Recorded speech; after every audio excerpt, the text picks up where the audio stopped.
This Faith and Finance podcast is underwritten in part by Praxis Investment Management. Since 1994, Praxis has offered investment products designed to meet the practical needs of everyday investors while supporting positive change through impact strategies that go beyond screening. Guided by faith values, Praxis strives to make a positive impact on the world. Learn more at praxisinvests.com.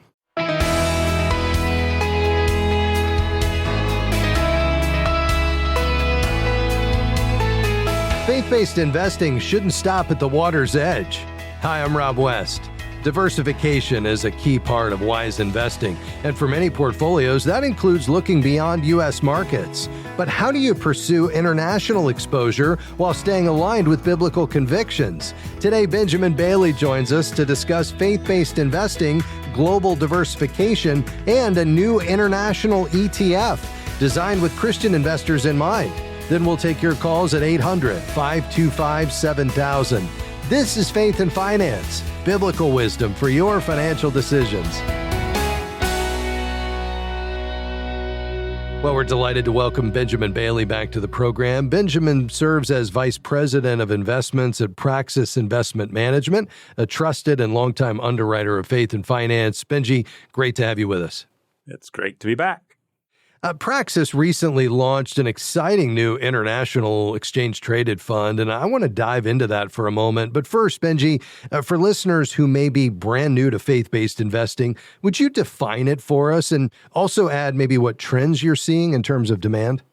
Yeah, so faith-based investing is an investing approach that says financial decision-making can be motivated and informed by faith, right? So it holds in tension these two things, productive use of our financial resources, but also this deep-seated concern for the individuals, communities, and God's creation also that are impacted by our investment decisions. So celebrating God's generosity and then really trying to actively follow the example of Jesus Christ. So trends, this faith-based market's been growing a lot. Obviously, Kingdom Advisors, who you're involved with, kind of estimates this market at about $22 trillion in terms of investments that are held by Christian church members. So the opportunity is vast.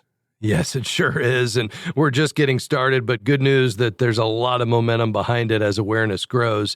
Now, Benji, from a diversification standpoint, let's talk about international investing. Why should investors consider looking overseas? All right. So as advisors know, and as people know, international equity exposure is an important part of a diversified portfolio. It's just as important in a faith-based portfolio, right? Faith-based investors want their values reflected across their entire portfolio. We've seen that international is a space where there's kind of less robust options. So we wanted to bring something in there, and people want choices and people want options. Yeah, they sure do. But what unique challenges exist when we apply faith-based screens in international markets? All right, so there can be some challenges, right? So, and investors, they need to make sure they're getting solid and reliable information in terms of what things should be in and what things should be out. So that's why working with a large and global partner like MSCI or Sustainalytics, some of the people that we work with, they have these large global presences and they have people that have been doing this for a long time. So they know kind of what to look out for, and really understanding kind of the culture overall. It can be really important.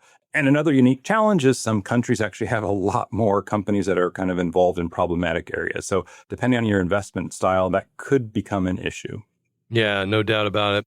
Now, I want to get to this new faith-based international ETF that you just launched, PRXI. What gap does this product fill for both advisors and their clients? Right. So we want to bring a product to market that works with our strengths at Praxis and then also fills a gap, right? So there's this mix, right? So there aren't many faith-based international ETFs out there, and we already have an international mutual fund it's about 15 years old. So we've been involved in this kind of international investing space for a while. So bringing it to the ETF space was important. And one of the things we can certainly say, because we do optimized index investing, which means that we're trying to perform similar to the index. Now, clients love that upside that can come with an active manager, but of course they don't love the downside that can sometimes come with an active manager. So what we've seen is clients that can be new to this faith-based investing space, if they see an ETF or an investment that has less volatility around that public index, it can actually be something that's really appealing for at least a portion of their portfolio. Yeah, I love this because it gives investors an opportunity to seek a benchmark-like return while also maintaining that faith-based approach, and not only in the U.S. markets, but now internationally. So this is really exciting. Benji, we're so grateful for our partnership, and congratulations to the Praxis team on the launch of PRXI. Thanks so much. Appreciate being with you. Absolutely. Folks, that's Benjamin Bailey, Vice President of Investments at Praxis. Remember, a faith-driven portfolio doesn't have to stop at the border. With the right international investment options, you can pursue both global diversification and stay aligned with your convictions. Since 1994, Praxis has offered investment solutions that go beyond screening, really helping investors making a real-world impact through their investing. You can learn more at praxisinvests.com. That's praxisinvests.com. Back with your questions after this. Stick around.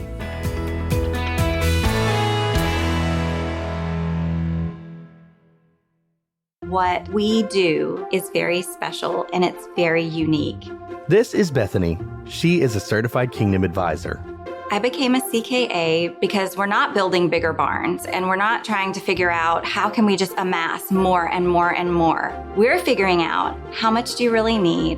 What are your priorities? What has God called you to? And then how can we give it away? How can we be more generous? You can find an advisor like Bethany at findacka.com. Every day, thousands of women face an unexpected pregnancy, scared, alone, and unsure where to turn. FaithFi is partnering with Preborn and you to bring the hope of Jesus to these mothers through free ultrasounds at pregnancy centers across America. When a mother sees her baby's heartbeat, everything changes. Your gift of just $28 saves a life and shares the love of Christ. Give today at faithfi.com/preborn. That's faithfi.com/preborn. Great to have you with us today on Faith and Finance. I'm Rob West. I'm looking forward to taking your calls and questions today. So if you have a question, let's have you get in on the action today by calling 800-525-7000. We've got lines open. We're ready for you. You can call right now, 800-525-7000. All right, we're going to dive in today. We'll begin in Florida. Terry, thank you for calling, sir. Go ahead.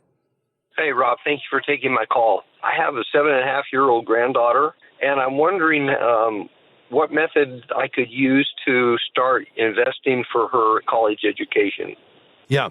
You know, the best way to save for a college education is by opening and contributing to what's called a 529 education savings plan. You may have heard me mention that in the past here on this broadcast. 529 just comes from the IRS section where this is found in the code, but essentially it creates a college savings vehicle that you can contribute to over time. You can do it monthly, you can do it one time, and you can essentially put in as much as you want. I mean, there's very little there in the way of a cap, and you would choose which state you open that 529 in. So in Florida, you know, there are no state income taxes, so therefore you wouldn't have any benefit of using the Florida plan versus another plan because other plans might give you a state tax deduction. Even though there's never a federal deduction for a contribution to a 529, there might be a state deduction, but that doesn't apply in Florida. So you'd be free to choose among any of the state's plans that have a really good track record in terms of the investments, and you can check that out at savingforcollege.com. But essentially, you'd put the money in, Terry. You would invest it like a 401k in that menu of investment choices that state's 529 made available to you, and then it would grow. And then at the time she's ready to go off to college, you would be able to, or she would be able to use that money for qualified educational expenses. Two things I'll mention. One is if she gets scholarships and grants, she can pull the money out penalty-free on a pro rata basis. And or if she doesn't use all the money or doesn't go to college because she starts a business or does something else, goes to the mission field, then she would be able to roll that over to a Roth IRA that would be there for retirement, 40 years later, up to $35,000 of that money. So it's a real great option. And essentially it acts like a Roth in that the money grows tax-free and then you pull it out tax-free so long as it's used for qualified educational expenses. So anyway, that's a bit of an overview. How does that sound? That sounds great. Now, you said it was savingsfromcollege.com is the website?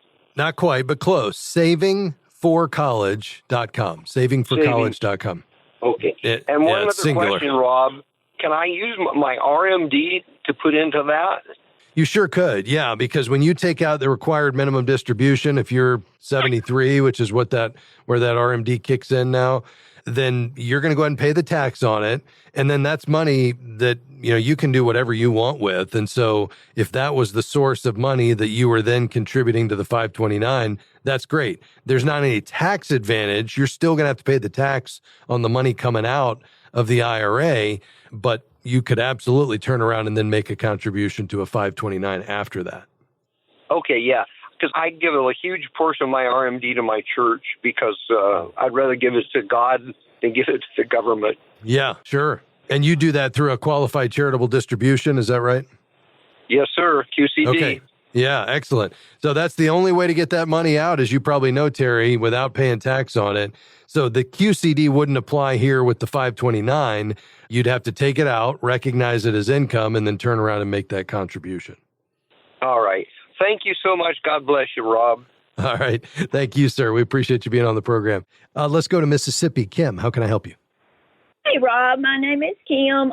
Thank you so much for your show. I listen to it every day, and you've got some great wisdom to share with people. So thank you. My question is, my husband and I are both retired. We're 64 years old. We've never used a financial planner. We have looked into using a CKA. We've listened to your show for about a year now. There's not one local. We live in a little town called Decatur here in Mississippi.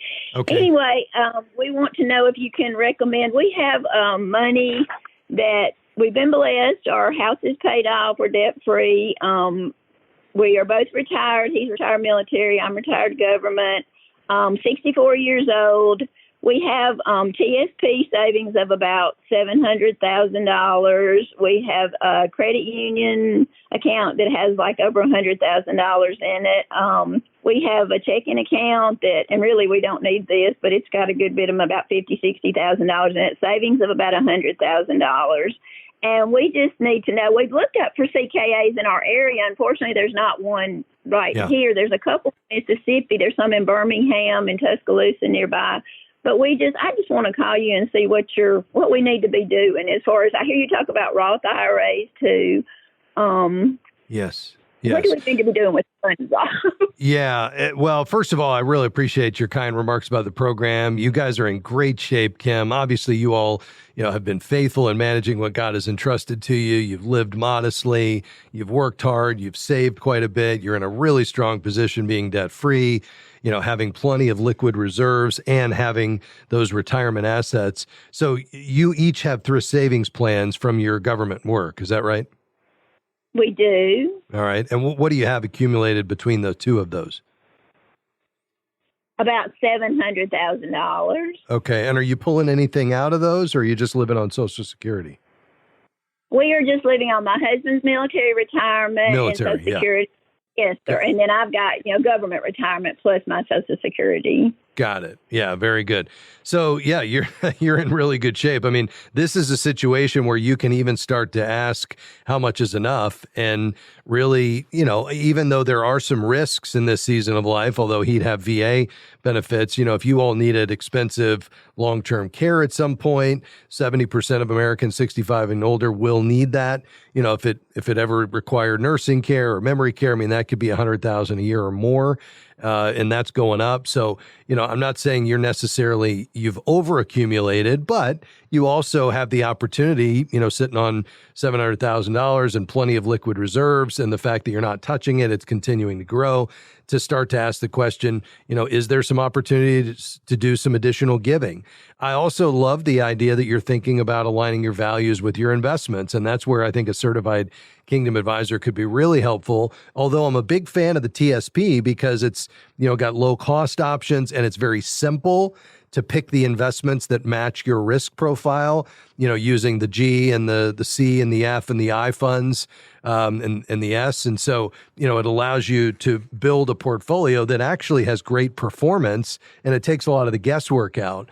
But if you rolled those TSPs over to two IRAs, one for each of you, and you had a certified Kingdom advisor who could come into the mix, that would allow you to actually tailor the portfolio a little more dialed in because you have unlimited investment options to your risk profile and goals and objectives.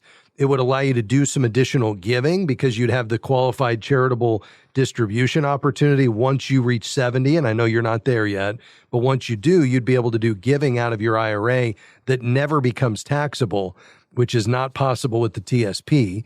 So that's nice. And then thirdly, you could find a certified Kingdom advisor that could bring faith-aligned investments, which is not available in the TSP either, where it'd be screened to make sure that it aligns with your values. And even if there's not someone in your area, which we need to change that. So if you're hearing the program and you're an advisor in that area, be sure to reach out to Kingdom Advisors. But there's plenty of advisors in the cities you mentioned, like Birmingham and Huntsville, that would be willing to work with you remotely, and maybe you just visit in person once a year. Hang on the line. We'll talk a bit more. A quick break and back with more questions after this.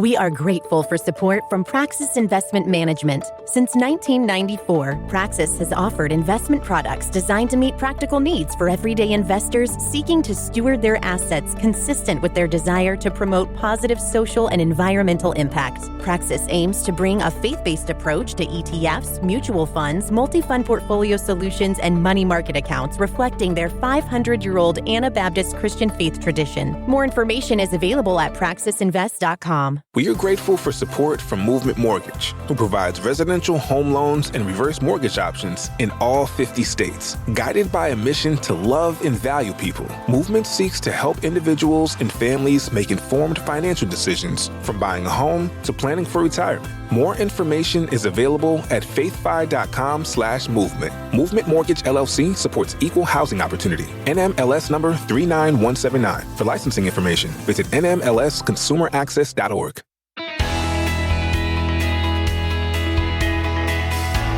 Great to have you with us today on Faith and Finance. We're taking your calls at 800-525-7000. Al's waiting patiently here in Arkansas. Go ahead, sir. Thank you so much for taking my call. A week or two ago, I caught part of your program, and you were talking about freezing your credit score. I didn't catch the whole works. I got on the pages that you explained to look and saw how I can freeze it. But we have never, other than like 45 years ago when we bought our first house, we've never taken out a loan or had a credit score required for anything. So is there any downside to freezing them? You know, there really isn't. I mean, the only downside, and it's really not one, in my opinion, is if you were out seeking new credit, you'd have the, perhaps I guess you could call it, hassle of thawing, if you will, your credit file temporarily and then refreezing it just so you'd be able to allow that lender or lenders that you're shopping to access your credit file, because that would be required. But given your situation, you're not out looking for more credit, you're not looking to take out a loan, I think it's absolutely in your best interest. It's just a really straightforward and free way for you to protect yourself from identity theft by simply restricting access to your credit file, because it prevents lenders and others from pulling your report without your permission. Which, here's the key, it's going to stop fraudsters from opening new accounts in your name, because the lender that they're trying to open the account with is not going to be able to access your credit report, which would always be a requirement. So basically, here's what you do. You just go to each credit bureau, Equifax, Experian, and TransUnion. You could do it online or over the phone. You can even do it by mail. You're going to get a PIN number for unfreezing your credit if you ever need to. You're also going to want to ask about the timing. Usually it takes place almost instantly. You will need to check and see if that's automatically going to unfreeze at some point. I can't remember, each of them, whether it's permanent or, after a period of time, you'll have to redo it. But essentially, it's going to stop 90+% of fraudulent accounts being opened per the FTC. That's the data they tell us. And it's just really simple and easy to do, and it provides a lot of protection. Yeah, okay, that helps, because their site kind of set up red flags that kind of scared me from doing it. And I thought, well, no, I trust you more than I trust them. So thank you. Well, absolutely, Al. I appreciate it, my friend. Call anytime. God bless you. Let's go down to Alabama. And Dick, how can I help? Yes, Rob, thank you for your great program. Thank you. I'd like to give a shout out to Larry Burkett's program. My wife and I started that about 40 years ago, and we got out of debt and saved our first $10,000. We were exonerated. Wow. Then we were successful to get our first $100,000. We thought, how great this program is. But then he had a good course saying, how much is enough? Yes. So we've accumulated some, and what we do is we take the proceeds off that every year and give it to ministry. Wow. So I didn't know if we should just liquidate the whole thing and give it to the ministries now, or just keep letting it grow every year and take the proceeds and give it to the ministry, because it's like killing the goose and the golden egg. I think in 5 years we just about gave what we had in there, so it's been a blessing. Yeah, What I would love you that. recommend? Yeah, so how much do you have accumulated in this giving account? Well, it could be anywhere up to six figures. Okay, yeah, and where is it sitting? We have it in some investment accounts. Okay. Kind of an umbrella like the Roth that we can take out without having to pay taxes. Now, we do some qualified charitable distributions on what we have to. Okay. 50% of it still, being taxed. Yeah. So you have the ability, to do up to more than $100,000 in qualified charitable distributions. It sounds like this is all in a traditional IRA. Is that right? Well, some of it's TSP and some of it is Roth and some of it's IRAs. Yes, sir. Okay, got it. So you got a mix. Yeah, I mean, as much as you can put into that, the traditional IRA, that's great. I would just say, God has entrusted these resources to you, and for whatever portion you've decided to give away, I would let the Lord lead in that. I wouldn't hold it back because of necessarily the earnings potential. If the Lord gives you a clear direction and vision for where you want this money to go, as you pray and think through that, I mean, think about the compounding effect of that money in eternity forever versus sitting in there. I mean, as good as that 10 or 12 or 15% you might be getting on that portfolio, I would put forward that compounding in God's economy doesn't compare to that 12% a year. And so for me, it would be a matter of really discerning where that money the Lord wants you to give that money. Now, you may decide, given on the size of it, I wouldn't want it to be more than 10% of your church's budget if that's where it's going. And if you're making a major gift to another ministry, I'd want to know that that's a ministry that's stretching every dollar and really being good stewards of that. But as long as you're comfortable with this aligns with God's heart, it aligns with our passions, and we believe they're wise stewards of the resources entrusted to them as a ministry, then I would say once the Lord gives you that clarity, let's get that into God's economy right now. Let's not try to hold it back for a 10 or 12% return. Does that make sense? It does. So are you saying probably liquidate the whole amount and give it now? Yeah, I mean, you could, I think assuming the Lord gives you real clarity on where you want that to go, if that's money you're planning to give away anyway, the fields are white under harvest. And so why not get that into the kingdom immediately if you've already essentially given it away in your mind? I don't see necessarily, apart from you just still waiting and discerning from the Lord where to give it. Once that's clear, I don't think there's any reason to hold it back at that point. At our death, we were going to give it to each one of the kids, and they had to give it to the ministers of their choice. Love that. Does not Ron Ballou have a great guide about which ministries are the most effective? Is that being selfish, praying for effective ministry? No, I don't think so at all. I think that's part of good stewardship. Just asking where should this go and what, ministries are stewarding well what they have. You could check out Charity Navigator. You could check out the Evangelical Council for Financial Accountability. But Charity Navigator provides a rating on every ministry if you want to just understand their financial health and accountability and a whole host of factors. Apart from that, the National Christian Foundation that Ron and Larry started could be a great resource to you to advise you. You could go to ncfgiving.com and you could have the kids help give it away today. You don't have to wait till you all pass away. Maybe you involve them in directing a portion of this. But I would say if you've decided to give it away and the Lord makes it clear where He wants you to give it, Don't hold back. Let's get that into God's economy and let's see what he does with it. And you get the blessing right now, not only tax-wise, but even bigger than that, the joy of seeing it used as a part of God's grand story. Dick, I hope that helps. Thanks for your call, my friend. We're grateful for you. Call anytime. Well, folks, that's going to do it for us. Big thanks to my team today, Devin and Patty and Pat and Taylor and Jim and everybody here at FaithFi that makes this possible. Make sure you check out faithfi.com/give if you'd like to support the ministry. We'd certainly be grateful. And then come back and join us tomorrow. We'll see you then. Bye-bye. Faith and Finance is provided by FaithFi and listeners like you.